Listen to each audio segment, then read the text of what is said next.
नमस्कार विद्यार्थी मित्रांनो. आज आपण सिंग्युलर मॅट्रिक्स काय असतं, हे कसं डिनोट केलं जातं, याच्यासाठी काय कंडिशन आहे आणि एखादा मॅट्रिक्स सिंग्युलर आहे का नाही हे कसं ठरवायचं हे आपण पाहणार आहोत. म्हणून आज पाहूयात सिंग्युलर मॅट्रिक्स. सिंग्युलर मॅट्रिक्ससाठी आपण डिटर्मिनंट ऑफ मॅट्रिक्स काय असतं हे अगोदरच्या व्हिडिओमध्ये पाहिलेलो आहोत. तर या सिंग्युलर मॅट्रिक्समध्ये सुद्धा आपण डिटर्मिनंटच काढणार आहोत. तर पुन्हा एकदा डिटर्मिनंट काय असतं हे समजून घेऊया आणि त्याचबरोबर सिंग्युलर मॅट्रिक्स काय असतं हे सुद्धा समजून घेऊया. एखादं मॅट्रिक्स सिंग्युलर मॅट्रिक्स आहे का नाही हे ठरवण्यासाठी आपल्याला डिटर्मिनंटची आवश्यकता असते. जर एखाद्या मॅट्रिक्सचा डिटर्मिनंट जर तो 0 आला, जर एखाद्या मॅट्रिक्सचा डिटर्मिनंट 0 आला तर तो असतो सिंग्युलर मॅट्रिक्स. Singular matrix. आणि जर एखाद्या मॅट्रिक्सचा डिटर्मिनंट 0 आला नाही, म्हणजे determinant of A not equal to 0 अशी कंडिशन जर असेल तर तो मॅट्रिक्स असतो नॉन सिंग्युलर. सोपं आहे. एखाद्या मॅट्रिक्सचा डिटर्मिनंट जर 0 आला तर त्या मॅट्रिक्सला सिंग्युलर मॅट्रिक्स म्हणायचं. जर एखाद्या मॅट्रिक्सचा डिटर्मिनंट 0 आला नाही, म्हणजे determinant of A not equal to 0, तर त्या मॅट्रिक्सला नॉन सिंग्युलर मॅट्रिक्स असं म्हणायचं. आता याच्यावरचा सोपा प्रॉब्लेम आपण पाहूया.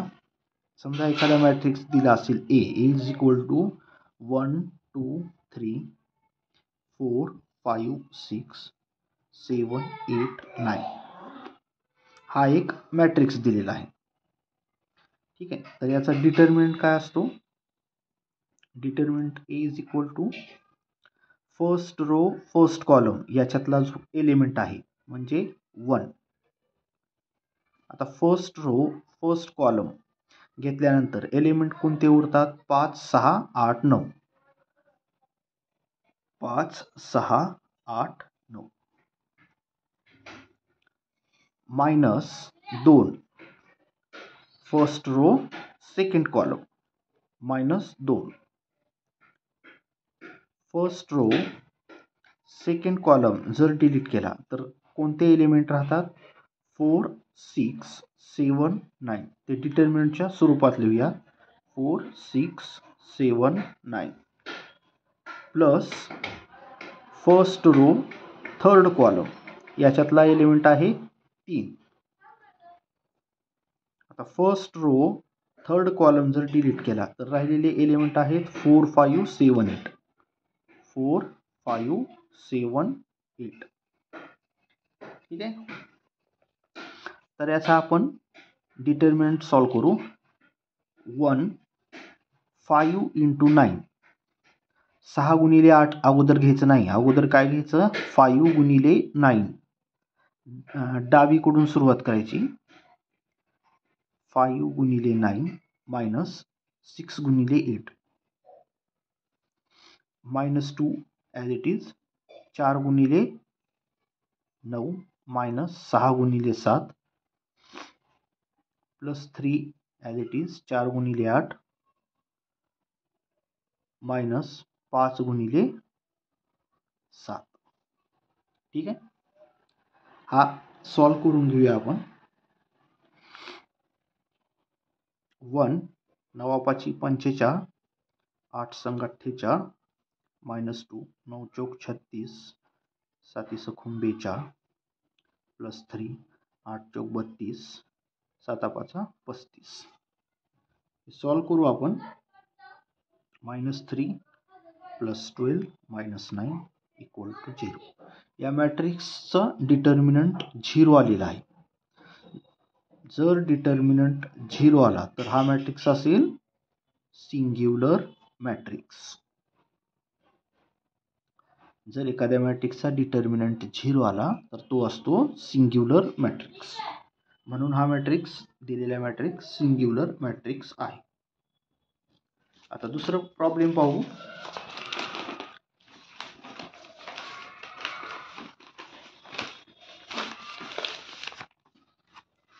Prove that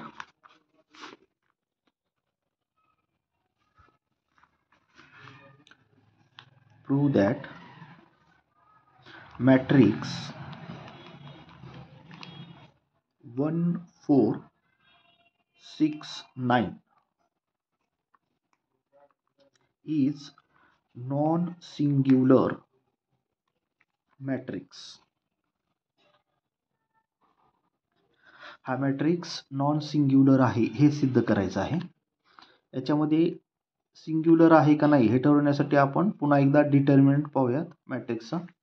determinant A is equal to 1 गुणिले 9 1 गुणिले 9 डावीकडून सुरुवात करू मायनस 4 गुणिले 6 9 1 9 6 चौक 24 याचा आन्सर येईल -15. -15 हे 0 नाही आहे म्हणून दिलेला जो मॅट्रिक्स आहे hence given matrix is non-singular. Non singular matrix का आहे कारण दिलेला मॅट्रिक्स हा 0 नाही आहे. जर 0 असेल तर सिंग्युलर आणि 0 नसेल तर नॉन सिंग्युलर.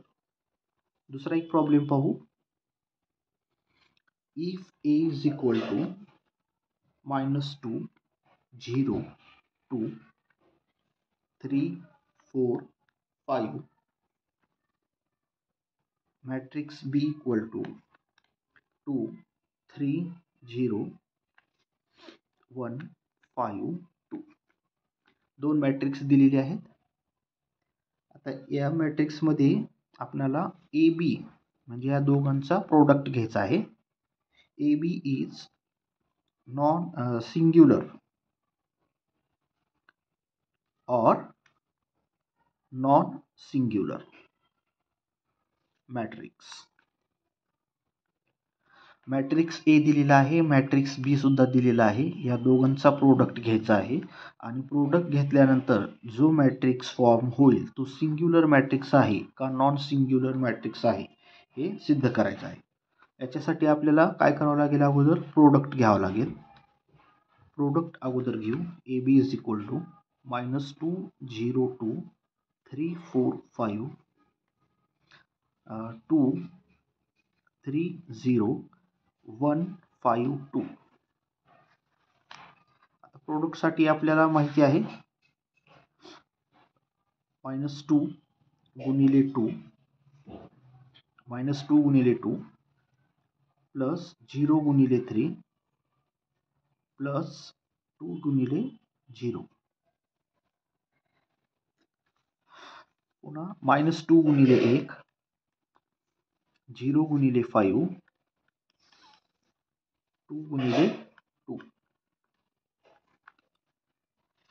प्रोडक्ट कसा असतो -2 गुणिले 2 प्लस 0 गुणिले 3 प्लस 2 गुणिले 0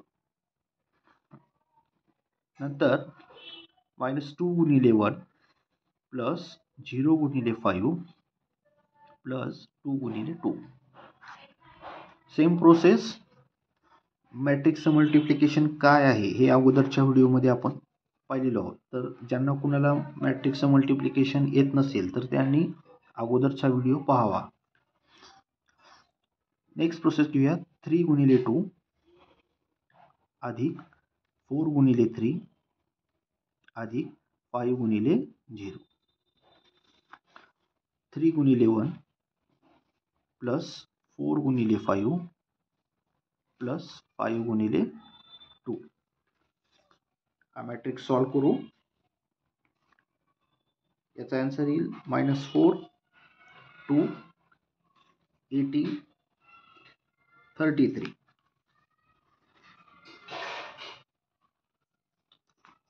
हा येईल product A B is equal to.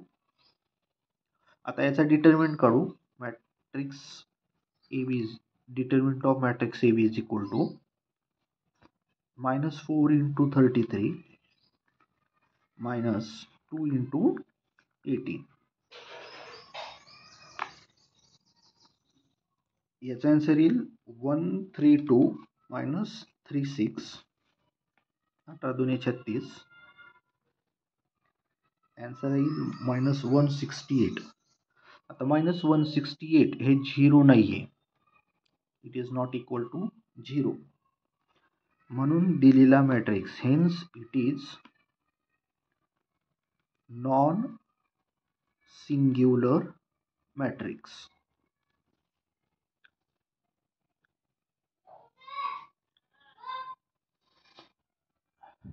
ठीक आहे, दिलेला मॅट्रिक्स जो आहे तो नॉन सिंग्युलर मॅट्रिक्स आहे.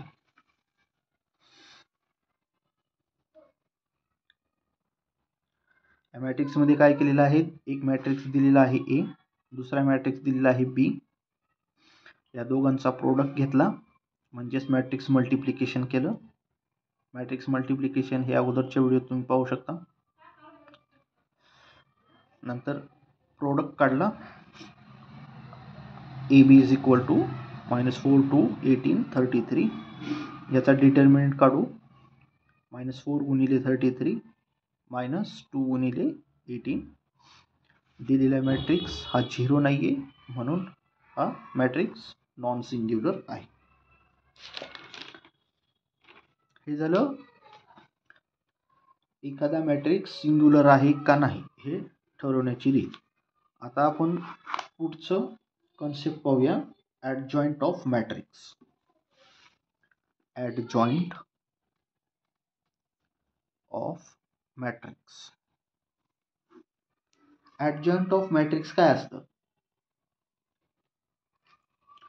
तर ॲडजॉइंट ऑफ मॅट्रिक्स साठी आपल्याला मॅट्रिक्सचं कोफॅक्टर काढावं लागतं.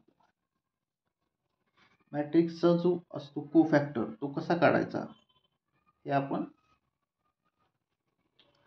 एका सिंपल अशा प्रॉब्लेमने सॉल्व करूया. समजा matrix A equal to 6 5 2 1. Matrix दिलेला आहे 6 5 2 1. Find adjoint A. तर ॲडजॉइंट ए काय असतं,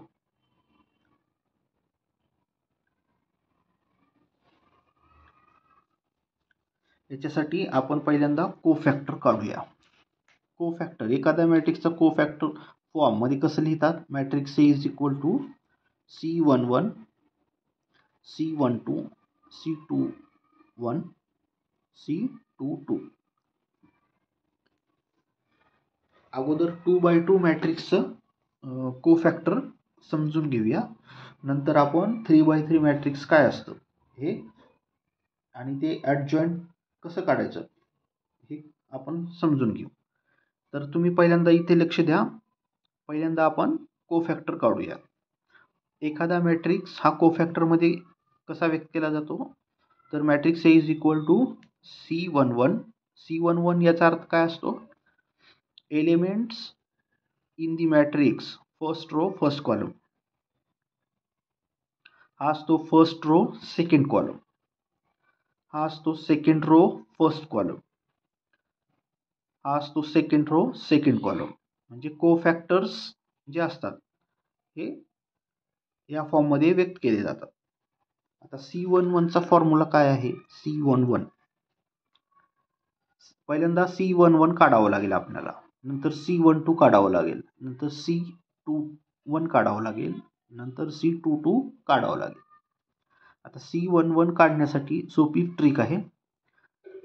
C11 equal to -1 raise to 1 + 1 1 + 1 करायचे, -1 रेस टू 1 + 1. आता 1 + 1 हे एक फॉर्म्युला आहे, हा लक्षातच ठेवावा लागेल. C11 साठी जनरल फॉर्म्युला आहे Cij equal to -1 raise to i + j. ठीक आहे, हा फॉर्म्युला आहे, लक्षात ठेवा. आता इथे C11 आपल्याला काढावं लागेल. फर्स्ट रो म्हणजे कोणता आहे, हा रो आहे फर्स्ट रो 6 आणि 5. यातले जे एलिमेंट्स आहेत हा फर्स्ट रो झाला. फर्स्ट कॉलम कोणता असेल 6 2 हा फर्स्ट कॉलम असेल. सेकंड रो कोणता असेल रो म्हणजे आडवा. सेकंड रो आडवा कोणता असेल 2 1 सेकंड रो.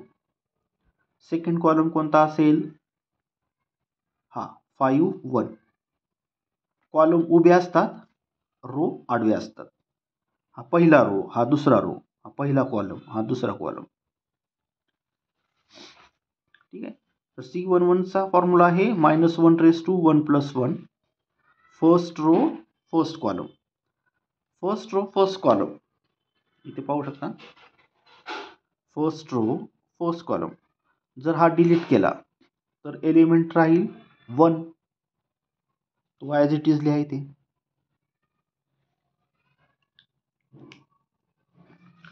पुन्हा आता C11 याचा आन्सर काय येईल -1 raise to 1. 1 + 1 2 -1 raise to 2 into 1. -1 चा पॉवर 2 काय असतो एकच असतो. 1 गुणिले 1 म्हणजेच 1. C11 चा आन्सर काय आलं 1. ते इथे पुट करायचं आहे. आता काय काढावं लागेल आपल्याला C12 काढावं लागेल. C12 C12 याचा अर्थ काय आहे फर्स्ट रो सेकंड कॉलम. पहिला रो असतो दुसरा कॉलम असतो म्हणून C12 first row second column. इथे पाहू हा फर्स्ट रो आणि हा सेकंड कॉलम. मग एलिमेंट कोणता राहील 2. पुन्हा एकदा तोच फॉर्म्युला यूज करायचा आहे -1 raise to 1 + 2 first row second column into element. आता एलिमेंट कोणता आहे फर्स्ट रो सेकंड कॉलम मधला 2 गुणिले 2 as it is. -1 raise to 3 गुणिले 2 -1 टू द पॉवर 3 हा ऑड पॉवर आहे. ऑड पॉवर हा -1 असतो. -1 इंटू 2 याचा आन्सर येईल -2. C12 ची किंमत काय आली आता इथे -2 आली. आता C21 काढावं लागेल आपल्याला. C21 हे 1 आहे. पुन्हा एकदा तोच formula -1 raise to 2 + 1 second row पहिला रो असतो म्हणून हा सेकंड रो कारण इथे 2 दिलेला आहे. 3 असेल तर आपल्याला थर्ड रो सिलेक्ट करावं लागेल. ते आपण 3x3 मॅट्रिक्स मध्ये पाहू. आधी हे लक्ष द्या. सेकंड रो फर्स्ट कॉलम हा सेकंड रो फर्स्ट कॉलम हा सेकंड रो फर्स्ट कॉलम. मग एलिमेंट कोणता शिल्लक राहतो 5. याला मल्टिप्लाय करा 5 ने. 5 -1 रेस टू 2 + 1 3 गुणिले 5 -1 गुणिले 5 -5. C21 ची किंमत आली -5. सेम प्रोसेस यूज करा C22 म्हणजे second row second column. Second row second column -1 raise to 2 + 2 म्हणजे second row plus second column गुणिले आणि एलिमेंट कोणता आहे तो सिलेक्ट करायचा असतो. सेकंड रो मध्ये पाहू शकता हा सेकंड रो सिलेक्ट केला आपण आणि हा सेकंड कॉलम सिलेक्ट केला. मग एलिमेंट राहतो फक्त 6 गुणिले 6 -1 टू द पॉवर 4 गुणिले 6 1 इंटू 6 इज इक्वल टू 6. ठीक आहे. आता C22 याची किंमत आली 6. C22 ची किंमत आली 6. आता या ज्या व्हॅल्यू काढलेल्या आहेत C11 C12 C22 C21 22 या व्हॅल्यू आपण इथे पुट करूया.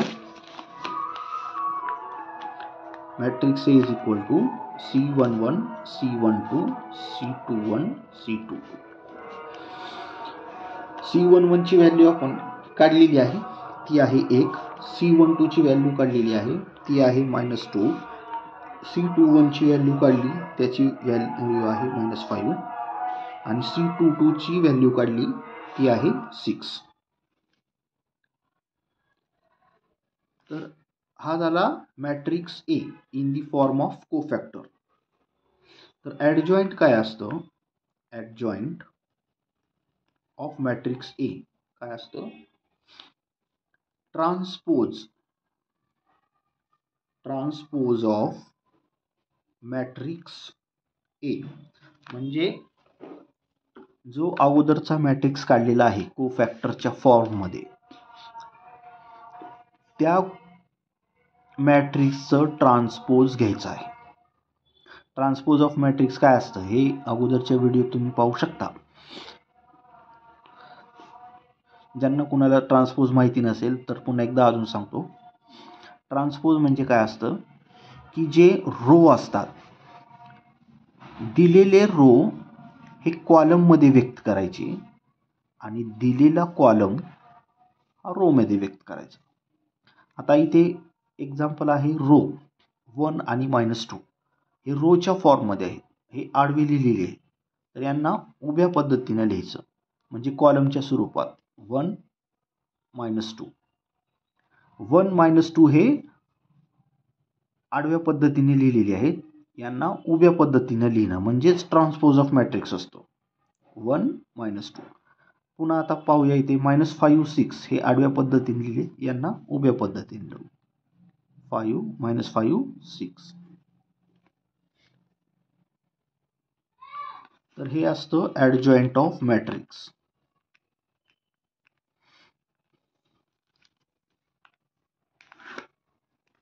ॲडजॉइंट ऑफ मॅट्रिक्स काय असतं? ट्रान्सपोज ऑफ मॅट्रिक्स ए.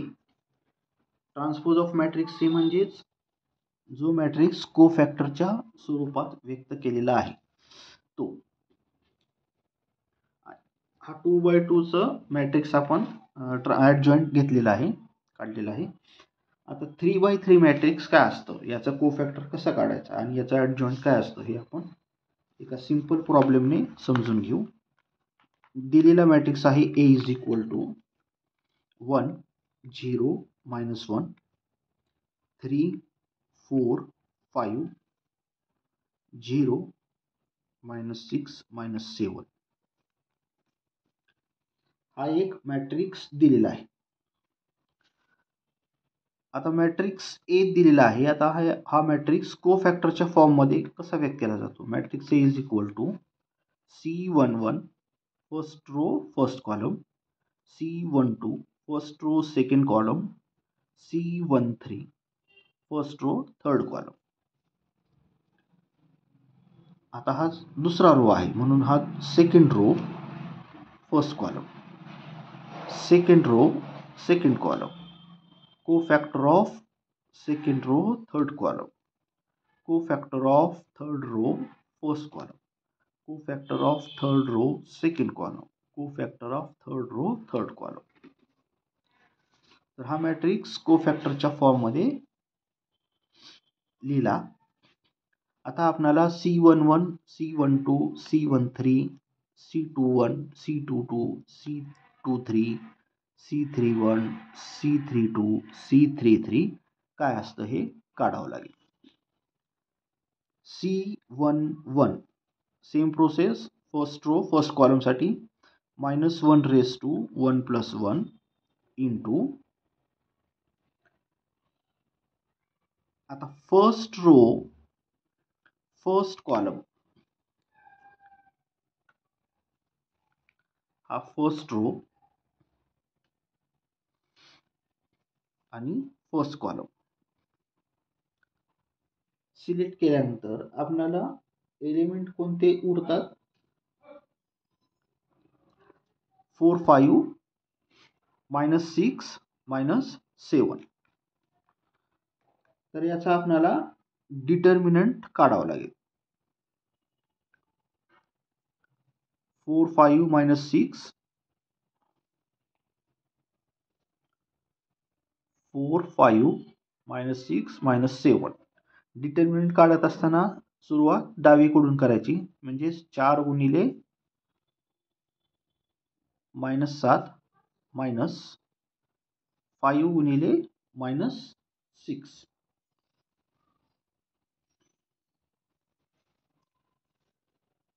हा सॉल्व करू अगोदर. -1/2 7 चोक 28 -28 मायनस मायनस प्लस 5 सक 30. याची व्हॅल्यू येईल -1/2 1 असेल. 1 इंटू -28 प्लस 30 2. आता C11 ची व्हॅल्यू आली 2. C11 ची व्हॅल्यू आली 2. तसंच C12 काढावं लागेल आपल्याला. C12 is equal to -1/1 plus 2 गुणिले C12 म्हणजेच काय, पहिला रो घ्या आणि दुसरा कॉलम घ्या. पहिला रो घेऊया, पहिला रो आणि दुसरा कॉलम. पहिला रो आणि दुसरा कॉलम घेतल्यानंतर एलिमेंट इथे पाहू शकता तुम्ही. 3 5 0 -7. 3 5 0 -7.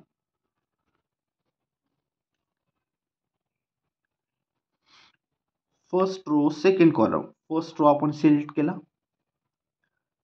कॉलम दुसरा घेतला, first row second column. Element राहतात 3 5 0 -7. तर हे सॉल्व करूया. -1/3 3 गुणिले -7 3 गुणिले -7 मायनस 5 गुणिले 0 -1/3 -1 -7 गुणिले 3 -21 5 गुणिले 0 0 मायनस मायनस प्लस 21. C12 ची व्हॅल्यू आली +21. ठीक आहे. आता दुसरी व्हॅल्यू आपल्याला काढावी लागेल C13.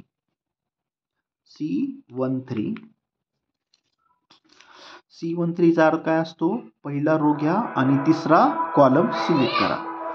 हा पहिला रो आपण सिलेक्ट केला, तिसऱ्या नंबरचा कॉलम घेतला. आता कोणत्या व्हॅल्यू राहतात, 3 4 0 आणि -6 या व्हॅल्यू राहतात. याचा फॉर्म्युला आहे -1/1 + 3. फर्स्ट रो थर्ड कॉलम 3 4 0 -6 -1/3 3 + 1 4 3 गुणिले -6 -18 -4 गुणिले 0 0. याची व्हॅल्यू येईल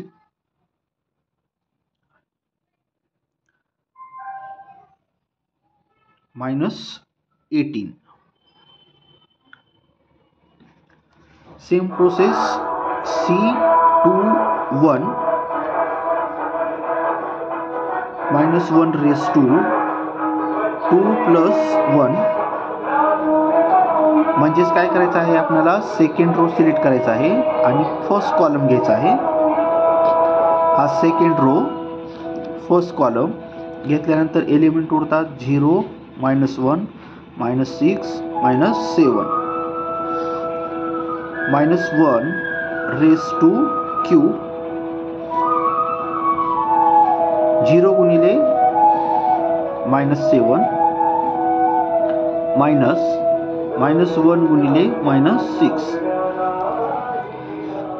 -1 into 0 into 7 0 -6 into 1 +6 +6 into -6 -6 minus minus plus 6. तर C21 ची व्हॅल्यू आली 6. सेम प्रोसेस C22 म्हणजे सेकंड रो घ्या आणि सेकंड कॉलम घ्या. -1 second row plus second column. Second row घेतला आणि सेकंड कॉलम घेतला. हा सेकंड रो आणि सेकंड कॉलम. तर एलिमेंट कोणते उरतात? हा सेकंड रो सेकंड कॉलम. 1 -1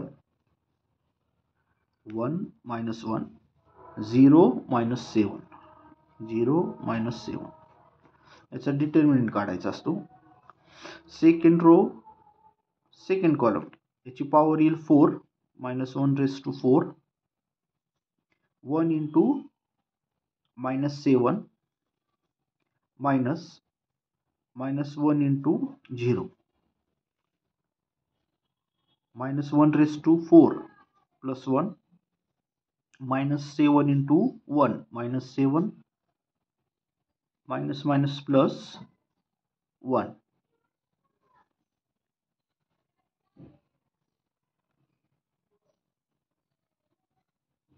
हे 0 येईल. -1 into 0 0. तर 1 into -7 -7. Second row second column याची व्हॅल्यू आली -7. आता same process second row third column. -1 second row third column. हा सेकंड रो आहे. Second row column third. Element कोणते शिल्लक राहतात? 1 0 0 -6. Second row third column delete केल्यानंतर एलिमेंट शिल्लक राहतात 1 0 0 -6. 2 plus 3 याची व्हॅल्यू येईल -1 1 into -6 -0 into 0 -1 into -6 0 into 0 तर 0 येईल. हे -6 into -1 6.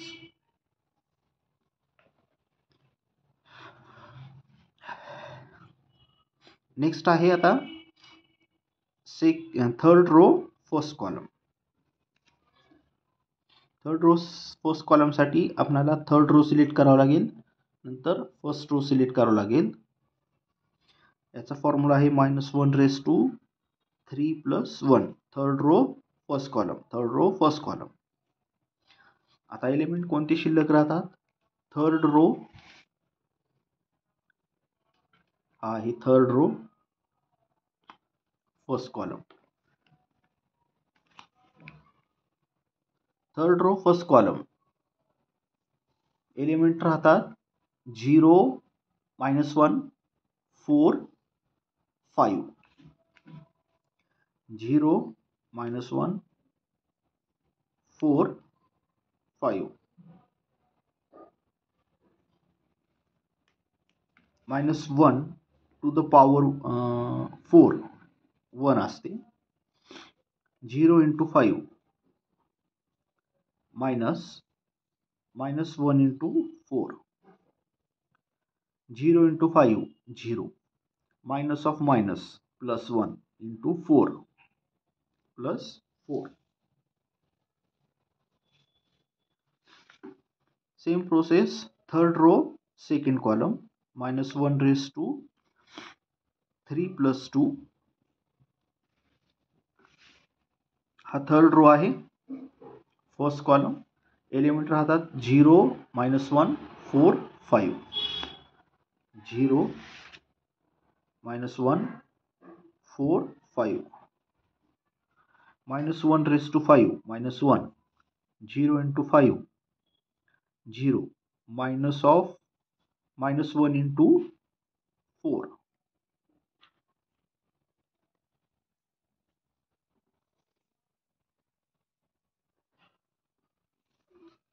Third row second column, हा आहे थर्ड रो सेकंड कॉलम आपल्याला सिलेक्ट करायचा आहे. इथे पाहू शकता third row second column 1 -1 sorry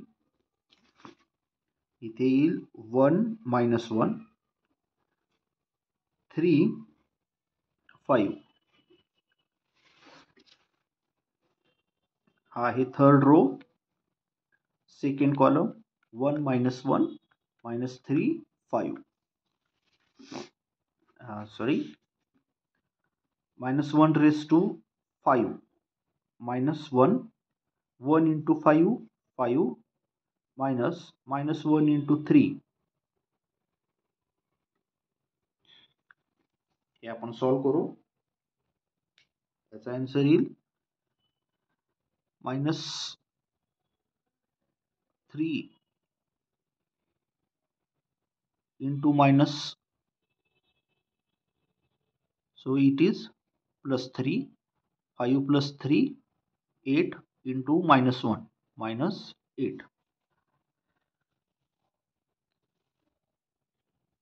Same process, third row third column -1 raised to 3 plus 3 हा आहे third row third column element राहतात 1 0 3 आणि 4 1 0 3 4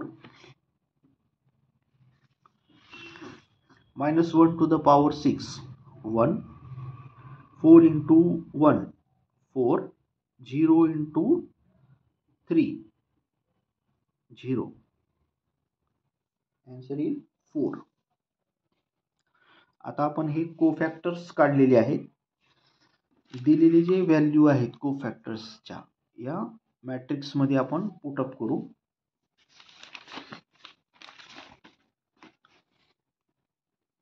A is equal to C11 C12 C13 C21 C22 C23 C31 C32 C33 equal to simple value put up करू. C11 ची value आहे 2 C12 ची value आहे 21 C13 ची व्हॅल्यू आहे -18 C21 ची व्हॅल्यू आहे 6 C22 ची व्हॅल्यू आहे -7 C23 ची व्हॅल्यू आहे 6 C31 ची व्हॅल्यू आहे 4 C32 ची व्हॅल्यू आहे -8 C33 ची व्हॅल्यू आहे 4. हा मॅट्रिक्स कोफॅक्टर्सच्या फॉर्म मध्ये व्यक्त केला. आता ऍडजॉइंट ऑफ मॅट्रिक्स काय असतं? ऍडजॉइंट ऑफ मॅट्रिक्स हे दिलेल्या मॅट्रिक्सचं ट्रान्सपोज असतं. म्हणजे जो मॅट्रिक्स कोफॅक्टर्सच्या फॉर्म मध्ये व्यक्त केलेला असतो त्याचं ट्रान्सपोज घ्यायचं. ट्रान्सपोज ऑफ मॅट्रिक्स ए. आता इथे पहा 221 - 18 हे रो मध्ये लिहिलेले आहे. यांना कॉलम्स मध्ये लिहायचं. ट्रान्सपोज काय असतं? दिलेले एलिमेंट्स जे असतात रो मधले यांना कॉलम्स मध्ये लिहायचं. म्हणजे 221 - 18 हे उभ्या पद्धतीने लिहायचं. 221 - 18 6 - 7 6 एक उभ्या पद्धतीने लिहू. 6 - 7 6 4 - 8 4 एक उभ्या पद्धतीने लिहू. 4 - 8 4. तर याला म्हणायचो adjoint of matrix. Adjoint of matrix A. ठीक आहे.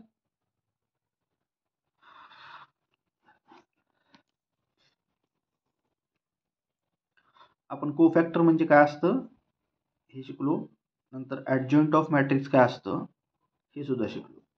आता पुढच्या व्हिडिओमध्ये आपण inverse of matrix by adjoint method, म्हणजे दिलेल्या मॅट्रिक्सचा इन्व्हर्स हा ॲडजॉईंट पद्धतीने कसा काढला जातो ते आपण शिकूया. तत्पूर्वी कोफॅक्टर काय असतं हे नीट समजून घ्या.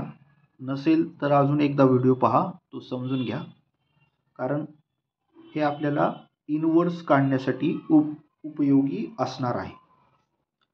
तर आपण इन्व्हर्स हे पुढच्या लेक्चर्समध्ये पाहूया. थँक्यू.